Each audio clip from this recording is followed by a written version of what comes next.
अब एक तरफा अगर कार्रवाई आपको करना है तो आप और विष्णु जैन दोनों बैठ के आपस में डिबेट कर सकते हो, क्योंकि मैं जब बोल रहा था आपने मुझे बीच में काफी मर्तबा इंटरप्ट किया, लेकिन जब विष्णु जैन अनाप शनाप बकवास कर रहे थे आपने जरा भी इंटरप्ट नहीं किया। अपनी बात रखिए, आप धमकाने में आ जाते हैं वारिस भाई, रोज धमकाते हैं मुझे।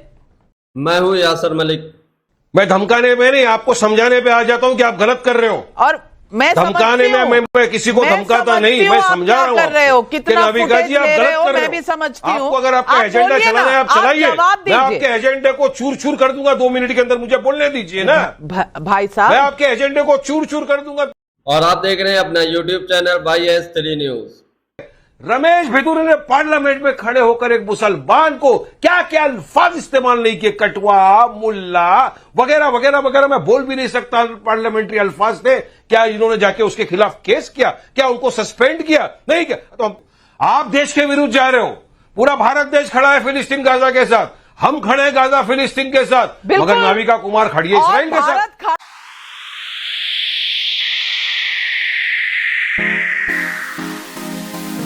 AIMIM के चीफ असदुद्दीन ओवैसी ने शपथ ग्रहण में जय फिलिस्तीन कहा। उस पर इतना बवाल मचा हुआ है कि गोदी मीडिया के एंकर और सबको छोड़कर इसी पर डिबेट करने में लगे हुए हैं। तो वहीं पर AIMIM के प्रवक्ता वारिस पठान ने गोदी मीडिया एंकर नाविका कुमार को खूब अच्छी तरीके से धोया। इसी बात को लेकर जय फिलिस्तीन ओवैसी ने कहा तो बीजेपी के एक नेता ने जय हिंदू राष्ट्र कहा। तो वारिस पठान ने यही क्वेश्चन रखा कि जय हिंदू राष्ट्र कहना कहां से सही हो गया, उनकी भी सदस्यता खत्म होनी चाहिए। जिस तरीके से ओवैसी की सदस्यता पर सवाल उठ रहे हैं और डिबेटें हो रही हैं, तो गोदी मीडिया की खूब अच्छी धज्जियां उड़ाई है। गोदी मीडिया एंकर नाविका कुमार को एजेंडा चलाने वाला कहा है, एजेंडा को चकनाचूर करने वाला कहा है, तो नाविका कुमार हाथ जोड़ने लगी थी। जब वारिस पठान ने नाविका कुमार के एजेंडे का चकनाचूर किया, एजेंडे का खुलासा किया, एजेंडे को धराशायी कर दिया, तब नाविका कुमार ये कहने लगी कि तुम मुझे धमकी दे रहे हो। इस तरीके की बातें डिबेट में हुई। वारिस पठान ने बहुत ही शानदार डिबेट की है, बहुत ही शानदार तरीके से गोदी मीडिया को धोया। आप ये पूरी डिबेट जरूर देख कर जाइए। वारिस पठान साहब, मैं आपसे पूछना चाहूंगी, पहले दिन पाक दिन होता है, सांसद शपथ लेता है देश की तरफ अपनी निष्ठा दिखाने के लिए, और यही शपथ होती है भारत माता की जय नहीं जय फिलिस्तीन। ओवैसी कहां के सांसद हैं भाई? कौन सी शपथ ले रहे थे? जवाब दीजिए आज। देखिए, ओवैसी साहब 5वीं मर्तबा लोकसभा के अंदर शपथ लेने गए, और जब शपथ लेने के लिए उनका नाम कॉल आउट हुआ, जाते ही आपने हमने तमाम दुनिया वालों ने देखा टीवी के माध्यम से किस तरह लोगों ने नारे लगाने चिल्ला कर दिए, भारत माता की जय वगैरह वगैरह। ओवैसी साहब ने शपथ ली, सेकुलरिज्म प्लुरलिज्म पूरी तरह से बात की, और उन्होंने क्या कहा, जय मीम, जय भीम, जय तेलंगाना, जय फिलिस्तीन और तकबीर अल्लाह अकबर। अनकॉन्स्टिट्यूशनल क्या था। लेकिन आप एक चीज और गौर करिए कि उनके बाद जिन्होंने शपथ ली है नाविका जी, बरेली के ही सांसद थे छत्रपाल गंगवार, उन्होंने क्या कहा, जय हिंदू राष्ट्र। तो मैं पूछना चाहूंगा भाजपा से और मोदी जी से, क्या हमारा भारत देश हिंदू राष्ट्र बन चुका है? क्या मोदी की बीजेपी की यही बात है कि हमारा भारत देश हिंदू राष्ट्र है? जो ओवैसी जी ने कहा उस रिमार्क को तो वहां से हटा दिया गया, रिकॉर्ड से एक्सपंज कर दिया उस रिमार्क को, लेकिन जो इन्होंने कहा गंगवार ने, उसके रिमार्क को क्यों नहीं हटाया? और भी बहुत सारे लोगों ने वहां पर बहुत सारी बातें कही, किसी ने हेगवेगवार जिंदाबाद कह दिया, सब ने कहा कुछ नहीं, लेकिन क्योंकि ओवैसी साहब ने कहा, और ओवैसी साहब ने क्या कहा, महात्मा गांधी ने क्या फिलिस्तीन का समर्थन नहीं किया, गाजा फिलिस्तीन का? क्या वाजपेयी जी ने अपनी स्पीच में गाजा फिलिस्तीन का समर्थन नहीं किया? एस जयशंकर एक्सटर्नल मिनिस्टर जिन्होंने हिंदुस्तान का पक्ष रखा राज्यसभा के पटल पर खड़े होकर, नाविका जी, उन्होंने भी तो कहा हिंदुस्तान का जो ऑफिशियल पॉलिसी है वो क्लियर है कि we stand with Gaza and Palestine. अगर आप मुझे 2 सेकंड का टाइम देंगे तो मैं चाहूंगा कि आपके दर्शक भी जाने हिंदू की क्या बात है। माफ कीजिएगा, भारत अपनी विदेश नीति में किसका समर्थन कर रहा है वो अलग बात है। मैं शपथ की बात कर रही हूं, शपथ की बात कर रही हूं, और शपथ में जय फिलिस्तीन कहने की क्या नहीं क्या जरूरत थी? आपने जय भारत तो नहीं कहा, जय भारत मां तो नहीं कहा, आप नहीं कहते, लेकिन जय फिलिस्तीन आपको याद आता है। मैं कह रही हूं आगे पीछे आप जो मर्जी कहिए, शपथ के दौरान क्यों कहा, पहले इसका जवाब दीजिए। नाविका जी, मैं आपको दिखाना चाहता हूं क्यों कहा। देखिए, भारत का स्टैंड ये है, एस जयशंकर हिंदुस्तान के एक्सटर्नल अफेयर्स मिनिस्टर, खड़े ये होके मुझे कह रहे हैं, पता सुनिए है, इस बात को, ये सुनिए। मुझे पता है, सुनिए। लेकिन या तो आप इतने भोले हैं या आपको इल्म नहीं कि ये शपथ ग्रहण है। शपथ ग्रहण में क्या कहना चाहिए, ये वारिस पठान साहब 5 टाइम के सांसद रह चुके असदुद्दीन ओवैसी को अगर नहीं पता तो शायद उन्हें कॉन्स्टिट्यूशन थोड़ी ज्यादा ध्यान से पढ़ना चाहिए। विष्णु जैन जी, अगर वारिस पठान जी की बात पता है, आपसे ज्यादा समझ में आता है। नहीं सुनिए, जरूर बैरिस्टर साहब हैं भाई। अच्छा नविका जी सुनिए ना, आपसे ज्यादा समझदारी है हमको संविधान की, उसका इंटरप्रिटेशन, हमको पूरा प्रोविजंस पता है संविधान के। हमने संविधान के दायरे में रहकर बात की। अरे पूरा देश ही तो संविधान बचाने के लिए लगा हुआ है। जो बीजेपी खत्म करना चाहती है उसी को तो बचाने के लिए यहां तक गए, उसी को तो बचाने की बात चली। बचाने के लिए जय फिलिस्तीन बोलेंगे, हम तो एक बात बोले ना, उसको बचाने के लिए जय फिलिस्तीन बोलेंगे। मैं जा रही हूं और विष्णु जैन जी मैं आपसे पूछना चाहती हूं, जो हिंदू राष्ट्र कह रहे हैं, जो सेक्युलर जो हमारा कॉन्स्टिट्यूशन है उसके खिलाफ बोल रहे हैं, जो जय हेगड़ेवार बोल रहे हैं, उनके खिलाफ भी एक्शन होना चाहिए या सिर्फ ओवैसी जी की संसद की सदस्यता छीनने की मांग जायज है? मैं आपसे पूछना चाहती हूँ। देखिए मैं बहुत ही एकदम इस बात को लीगली आपको मैं रख देता हूं आपके सामने। अगर कोई आदमी कह रहा है जय हेगड़ेवार, it is not showing his allegiance to a foreign nation. अगर कोई आदमी कह रहा है जय हिंदू राष्ट्र, सपोज करिए यहाँ पे बहुत सारे प्रवक्ता आपके सामने आते हैं जो कहते हैं इस देश को हम गजवाए हिंद बनाएंगे, यहाँ पे शरिया लाएंगे, वो आपकी एलिजियंस या adherence to a foreign nation नहीं शो करता है। बट जैसे ही आप किसी और देश के नारे का जयकार करते हैं इस देश की पार्लियामेंट में, you become disqualified as being member of the parliament. यहाँ पे वारिस भाई बातों को घुमा रहे हैं, अलग अलग बातों को लाके कंफ्यूज करने में काफी माहिर है, अच्छे वकील है, मैं जानता हूं इनको, पर यहाँ पे कंफ्यूजन की कोई बात नहीं है। Cat is out of the bag. The moment you say जय फिलिस्तीन in the Parliament of India, right in front of the speaker on the floor of the house, you become disqualified from being a member of the parliament। और मैं नाविका जी आपके channel के माध्यम से कहना चाहता हूं कि जब इलेक्शन कमीशन के सामने सुनवाई होगी, हम प्रूव कर देंगे इलेक्शन कमीशन के सामने कि जय फिलिस्तीन कहना अनकॉन्स्टिट्यूशनल है। अगर उसको दूसरे पहलू से देखिए, क्या इलेक्शन कमीशन, क्या इस देश के राष्ट्रपति ये होल्ड कर सकते हैं कि जय फिलिस्तीन कहना संवैधानिक है? और अगर ऐसा है तो इस देश की पार्लियामेंट वारिस पठान जी ये बात किसी बहस, किसी डिबेट में नहीं कही गई, ये शपथ ग्रहण के समय कही गई। क्यों नहीं रद्द होनी चाहिए ओवैसी जी की सदस्यता? आज ये सवाल देश पूछ रहा है। देखिए नाविका जी, सबसे पहले तो मैं आपको करेक्ट करना चाहूंगा। आपने बुलाया है मुझे डिबेट करने के लिए, सवालों का जवाब देने के लिए। अब एक तरफा अगर कार्रवाई आपको करना है तो आप और विष्णु जैन दोनों बैठ के आपस में डिबेट कर सकते हो, क्योंकि मैं जब बोल रहा था आपने मुझे बीच में काफी मर्तबा इंटरप्ट किया, लेकिन जब विष्णु जैन अनाप शनाप बकवास कर रहे थे आपने जरा भी इंटरप्ट नहीं किया। तो आप क्या चाहते हो, मैं अपनी बात रखूं या नहीं रखूं? पहले आप मुझे सवाल का जवाब दीजिए। आप अपनी बात रखिए, आप धमकाने में आ जाते हैं वारिस भाई, रोज धमकाते हैं मुझे। मैं धमकाने में नहीं, आपको समझाने पे आ जाता हूं कि आप गलत कर रहे हो। और मैं धमकाने में मैं किसी को धमकाता नहीं, मैं समझा रहा हूं। कर रहे हो, कितना नाविका जी आप गलत कर रहे हो, मैं भी समझती हूं। आपको अगर आपका एजेंडा चलाना है आप चलाइए, मैं आपके दीजिए। एजेंडे को चूर चूर कर दूंगा 2 मिनट के अंदर, मुझे बोलने दीजिए ना। भाई साहब मैं आपके एजेंडे को चूर चूर कर दूंगा 1 मिनट के अंदर, आप मुझे बोलने तो दो, लेकिन करिए ना, आप बोलने तो मेरे को बोलिए, सुनिए बात मेरी। अभी विष्णु जैन यहाँ पे बैठ के संविधान की बात कर रहे हैं। संविधान में कहा लिखा है जय हिंदू राष्ट्र बोलना? चलिए बताइए, असंवैधानिक है नहीं है? मगर वो खामोश रहेंगे। एस जयशंकर ने राज्यसभा के अंदर खड़े रहकर कहा, मैं आपको क्लिप दिखा रहा हूं, आप बताने नहीं दे रहे हो, राज्यसभा के अंदर खड़े रह के उन्होंने हिंदुस्तान का जो स्टैंड है, ऑफिशियल स्टैंड, वो कहा कि हम फिलिस्तीन गाजा के साथ में। तो क्या वो भी देशद्रोही हो गए? क्या वो भी एलिगेंस दिखा दिए? क्या वो भी कवर हो जाते हैं आर्टिकल 102 सबसेक्शन 4 के तहत? क्या उनके खिलाफ भी आप कार्रवाई करोगे?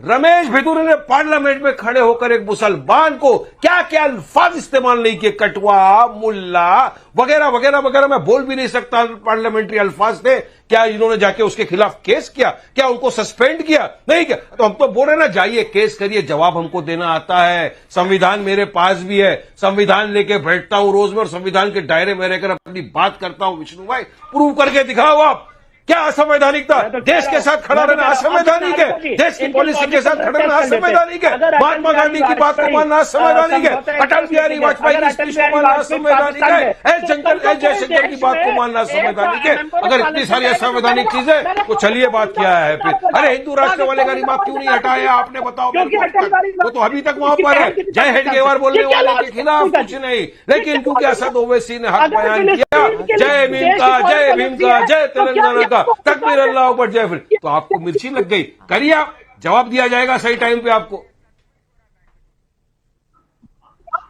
माफ कीजिए विष्णु जैन जी, आपकी आवाज नहीं आ रही, लेकिन वारिस पठान जिसको आप एजेंडा कह रहे हैं वो मेरा सवाल है, और सवाल पूछने का मैं हक रखती हूं। और हिंदू राष्ट्र जय हेगड़ेवार पर भी मैंने आपत्ति जताई, मैंने आपत्ति जताई, आपको सुनाई नहीं देता क्योंकि आपको अपना एजेंडा चलाना है, इसलिए हमको एजेंडा वाला बता देते हैं। चलिए मैं आपसे राउंड 3 शुरू करती हूं। राउंड 3 में मैं आपसे पूछना चाहती हूं, आप समझने की कोशिश नहीं कर रहे, आप समझने की कोशिश नहीं कर रहे। ये डिबेट में नहीं उठाया गया था, ये पूरा मुद्दा ये उठाया गया था शपथ ग्रहण में। मैं पूछना चाहती हूं, खाएंगे भारत की तो जय फिलिस्तीन की क्यों बोलेंगे आप? रहेंगे देश में, बोलेंगे जय फिलिस्तीन, जय भारत नहीं। जयशंकर को पूछिए, एस जयशंकर को पूछिए, एस जयशंकर को पूछिए। वाजपेयी जी तो रहे नहीं, उनको सवाल करना था, महात्मा गांधी को सवाल करना था। सब समर्थन कर रहे गाजा फिलिस्तीन का, तो नविका जी आप देश के विरुद्ध क्यों जा रहे हो? आप देश की ओरिजिनल जो पॉलिसी उसके विरुद्ध जाके आप क्यों अपने आप को इंटरनेशनल घोषित करवाना चाहते हो? आप देश के विरुद्ध जा रहे हो।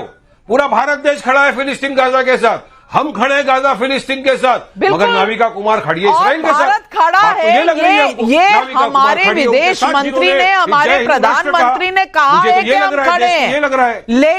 लेकिन शपथ ग्रहण में जय भारत नहीं जय फिलिस्तीन। आप इतना उनके साथ खड़े हैं कि खुद को भी भूल गए, अपनी मातृभूमि को भूल गए। अरे भाई, शपथ आप समझे ही नहीं, शपथ ग्रहण तो लिया उन्होंने पहला, सेक्युलरिज्म की बात किया, संविधान के दायरे में मुझे चुना गया है, मैं उसके लिए प्रतिष्ठा रखूंगा, देश के लिए काम करूंगा, और निष्ठा दिखाऊंगा। कहां फिलिस्तीन? कहां एंटी संवैधानिक है? और शपथ के बाद में बोला तो क्या गलत हो गया? विष्णु जैन जी जवाब दीजिए, शपथ के बाद बोला तो क्या गलत बोला? नाविका जी, देखिए नाविका जी, इनकी पूरी पार्टी जो है कॉन्ट्रडिक्शन के लिए जानी जाती है, और इतिहास आज का नहीं है, इतिहास लंबा है। मैं आपको बताना चाहता हूं, इनकी पार्टी का अगर जरा संविधान देख लीजिए, उस संविधान में जितने प्रोविजन, मेरे सामने इनकी पार्टी का संविधान रखा हुआ है, जिसको हमने दिल्ली हाईकोर्ट में चुनौती दी सितंबर 2018 में। दिल्ली हाईकोर्ट ने ओवैसी साहब को नोटिस जारी किया, आज तक उन्होंने जवाब नहीं दे पाए हैं कि इनकी पार्टी का संविधान कैसे जायज है। इन्होंने संविधान की धज्जियां। वीडियो अच्छी लगती हो तो इसको लाइक करें, पूरी डिबेट जरूर देखकर जाइए। अभी वारिस पठान और इस गोदी मीडिया एंकर और जो वकील विष्णु जैन की धज्जियां उड़ाने वाले हैं। गोदी मीडिया एंकर को बिल्कुल खामोश कर दिया, जैसे एजेंडा चला रही थी, एजेंडा चलाने के पर मजबूर हो गई, ऐसी धमाकेदार बात कही है वारिस पठान ने। तो पूरी डिबेट जरूर देखिए। तो आगे आने वाले समय में पाकिस्तान जिंदाबाद, अलग अलग देशों के नारे इस देश के पार्लियामेंट में लगेंगे। टैक्स पेयर की मनी से अलाउड नहीं हो सकता है। और जो भारतीय संविधान में आर्टिकल 102 में लिखा हुआ है कि हम अपनी निष्ठा, अपना समर्थन, अपना सहयोग किसी और फॉरेन स्टेट के प्रति व्यक्त नहीं कर सकते हैं। वो एक डिक्टेटर बन जाएगा अगर आप आर्टिकल 102 को फॉलो नहीं करते हैं। एक देश का नागरिक, आज वारिस पठान क्या कह रहे हैं उससे कोई मतलब नहीं है। मतलब है कि जब आप इस देश के एक सम्मानीय सांसद के सदस्य है, एक सांसद के सदस्य के रूप में आप इस देश के पार्लियामेंट में स्पीकर के सामने हाउस में जय फिलिस्तीन का नारा नहीं लगा सकते हैं और किसी और देश के समर्थन में नारा नहीं लगा सकते हैं। ओवैसी साहब ने आर्टिकल 102 का उल्लंघन किया है। और नाविका जी, कहना चाहता हूं मैं आपके चैनल के माध्यम से, हम ये कर देंगे, 10 कंप्लेंट फाइल कर दो, कोई फर्क नहीं पड़ने वाला है। संविधान सर्वश्रेष्ठ है। संविधान में क्या लिखा है? संविधान सर्वश्रेष्ठ है। और राउंड 4 में मैं आपसे सिर्फ इतना पूछना चाहती हूं वारिस पठान जी, इजराइल फिलिस्तीन ये foreign affairs, ministry of external affairs देख रहा है। मैं पूछना चाहती हूं कि संविधान का 102 सेक्शन आपने पढ़ा है, आप किसी और देश की जय जयकार करेंगे, वो भी शपथ ग्रहण के समय। मैं सिर्फ इतने आगे पीछे आप जो बोले मैं आपके साथ खड़ी हूं। फिलिस्तीन को क्या, मैं कह रही हूं फिलिस्तीन छोड़ दीजिए, किसी भी देश का जयकारा करना शपथ ग्रहण के समय अपने देश के अलावा, ये कानून और संविधान का उल्लंघन है या नहीं, छोटी सी बात है, आपकी समझ में क्यों नहीं आ रही?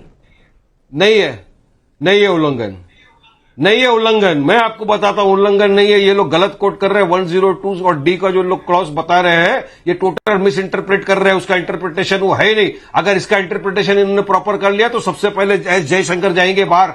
गलत बात बोल रहे हैं ये लोग। अरे हमने हर बात का, लेकिन ये हिंदू राष्ट्र बोलने वाले के खिलाफ नहीं बोलेंगे। इनकी पॉलिसी आ गई सबके सामने, देश के सबका साथ, सबका विकास, सबका विश्वास। मैं तो चाहूंगा नाविका जी, आप तो मोदी जी के इंटरव्यू करते, जरा मोदी जी को फोन करके पूछ लीजिए, मोदी जी हमारा भारत देश हिंदू राष्ट्र बन गया है क्या?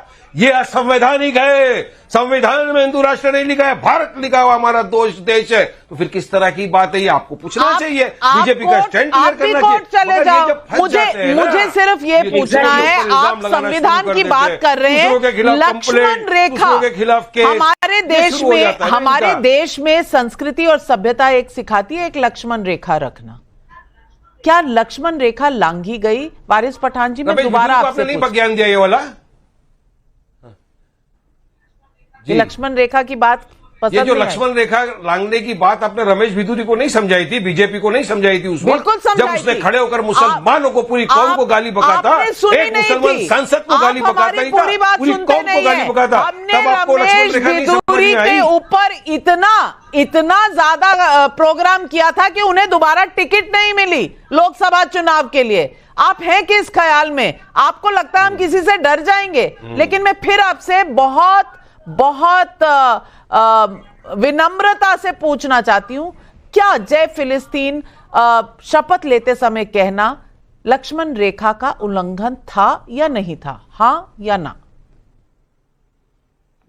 नहीं, मेरे ख्याल से लक्ष्मण रेखा का उल्लंघन था। जय हिंदू राष्ट्र कहना जो असंवैधानिक है, संविधान में कहीं नहीं लिखा है कि हमारा भारत देश हिंदू राष्ट्र है, मगर उनका रिमार्क हटाया नहीं गया। विष्णु जैन, मैं सिंपल मोदी सरकार, अगर इनको लगता है कि जय हिंदू राष्ट्र कहना गलत है, मैं एक सिंपल बहुत संजीदगी बात कहना चाहता हूँ। नाविका जी, अगर इनको लगता है कि जय हिंदू राष्ट्र कहना असंवैधानिक था, इनको ये पावर है, इनके पास ये प्रोविजन है आर्टिकल 102, हम अपनी कंप्लेंट की कॉपी इनको दे देते हैं और इनको मिल भी जाएगी। आप भी एक एप्लीकेशन फाइल कर दीजिए सर राष्ट्रपति के सामने और कहिए उनकी सदस्यता भी समाप्त की जाए। Two wrong don't make a right. अगर एक आदमी ने कोई चीज गलत की है तो इसका मतलब ये नहीं है कि आप भी गलत करेंगे। आप एक बैरिस्टर है, आप लॉ नोइंग पर्सन है और उसके बाद आप लॉ का उल्लंघन करेंगे, ये चीज इस देश में बर्दाश्त नहीं हो सकती है। वीडियो अच्छी लगी हो तो इसको लाइक करें। जय फिलिस्तीन ओवैसी ने सदन में खड़े होकर कहा तो उस पर हंगामा मचा हुआ है। आप इस वीडियो के बारे में क्या कहते हैं, अपनी राय जरूर दीजिए। तमाम गोदी मीडिया के चैनल यही डिबेट कर रहे हैं। वारिस पठान ने खूब अच्छी तरीके से गोदी मीडिया एंकर नाविका कुमार को धोया भी है। तो वीडियो को लाइक करके जाएं। गोदी मीडिया का विरोध करते हैं तो हमारे चैनल को अभी सब्सक्राइब करें। आपने पार्लियामेंट से बाहर आके कहा कि वो मजलूम लोग हैं, उनकी मैंने आवाज उठाई। उनको किसने अधिकार दिया है कि जब इस देश में वो शपथ ले रहे हैं स्पीकर के सामने तब वो एविडेंस और एलिजेंस शो करेंगे? मान्यवर तो दोस्तों, आपने ये पूरी डिबेट देखी। आपको ये डिबेट देखकर कैसा लगा, अपनी राय जरूर देकर जाइए। AIMIM के चीफ असदुद्दीन ओवैसी ने शपथ ग्रहण के दिन जय फिलिस्तीन कहा, जिसके ऊपर काफी बवाल मचा हुआ है। काफी गोदी मीडिया के एंकर एक्टिव हो गए, गोदी मीडिया चैनल एक्टिव हो गए इसी बात को डिबेट में लाने के लिए। लेकिन एक बीजेपी के सांसद ने जब जय हिंदू राष्ट्र कहा, उसको सबने नकार दिया, उसको छुपा लिया गया, उसके ऊपर कोई डिबेट नहीं हुई, उनके खिलाफ कोई कार्रवाई नहीं, कोई सदस्यता छीनने की बात नहीं कही गई। इसी को वारिस पठान डिबेट में लगातार बोल रहे थे कि अगर ये गलत है तो ये भी गलत है, इनके खिलाफ भी कार्रवाई होनी चाहिए, इनके खिलाफ भी केस होना चाहिए। तो गोदी मीडिया एंकर उसको बिल्कुल ही खामोश थी, कोई डिबेट उस पर नहीं की थी। और भारत का ऑफिशियल स्टैंड भी है कि हम गाजा और फिलिस्तीन के साथ खड़े हुए हैं, उसके सपोर्ट में है। तो जय फिलिस्तीन कहना कहां से गलत हो गया, यही बात वारिस पठान डिबेट के अंदर समझा रहे थे। लेकिन गोदी मीडिया एंकर और जो एक बीजेपी के वकील है विष्णु जैन, वो समझने के लिए तैयार नहीं थे। आप लोग इस पूरी डिबेट के बारे में क्या कहते हैं, अपनी राय जरूर देकर जाइए। अगर आप भी गोदी मीडिया का विरोध करते हैं तो हमारे चैनल YS3 न्यूज को सब्सक्राइब करें। और आप लोगों को क्या लगता है कि जो AIMIM के चीफ असदुद्दीन ओवैसी ने जय फिलिस्तीन कहा, क्या वो सही था या गलत था? क्या उसकी वजह से उनकी सदस्यता छीननी चाहिए, उन पर केस होना चाहिए? आप लोग इस बारे में क्या जानते हैं, क्या कहते हैं, अपनी राय जरूर देकर जाइए।